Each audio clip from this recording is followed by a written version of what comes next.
বিহারের প্রত্যন্ত গ্রাম থেকে উঠে আসা একটি ছেলে মুম্বাই শহরে একটি মাজন কোম্পানির সেলসম্যানের চাকরির জন্য ইন্টারভিউ দিতে এসেছে।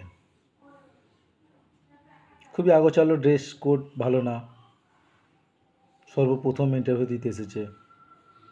আর তার সঙ্গে এসেছে আরও 35 জনের মতো ইন্টারভিউ দিতে। শহরের ছেলে, ড্রেস কোড ভালো, স্মার্ট। তাই ওকে, বিহারের ছেলেটাকে সবাই তাচ্ছিল্য নজরেই দেখছিল। তাই প্রথমে ওই শহরের স্মার্ট ছেলেগুলোকে এক এক করে ইন্টারভিউ কক্ষে ডাকছে। তো ইন্টারভিউ কক্ষে যাচ্ছে, একটাই প্রশ্ন, আমার বোম্বে শহরে 30 লক্ষ টিউব বিক্রি হয় মাসে, আমি এই বিক্রি বৃদ্ধি করব কী করে? তো কেউ বলে সেলসম্যান বাড়াতে হবে, কেউ বলে মাজনের প্যাকিং ব্যবস্থা ভালো করতে হবে, দর্শনদারি করতে হবে।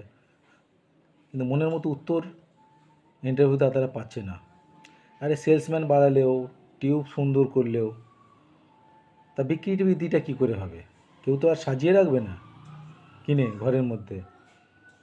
তো মনের মতো উত্তর পাচ্ছে না। সর্বশেষ ওই বিহারের ছেলেটা এলো।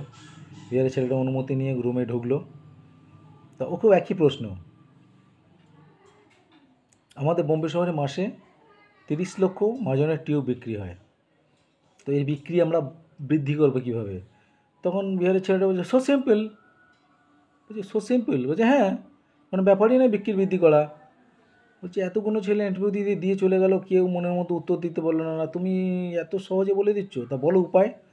বলছে কিছু না, মাজনের যে টিউবটা, ওর মুখটা একটু হোলটা বাড়িয়ে দিন।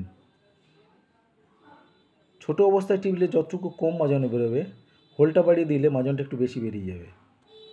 কাজেই মাজনের টিউব তাড়াতাড়ি শেষ হবে, বিক্রিও আপনার বৃদ্ধি হবে।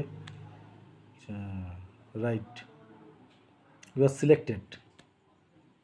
তা কী বুঝলেন? কারোর মুখ দেখে, কারোর পোশাক দেখে তাচ্ছিল্য করা যাবে না। কার মধ্যে কী প্রতিভা লুকিয়ে আছে কেউ জানে না।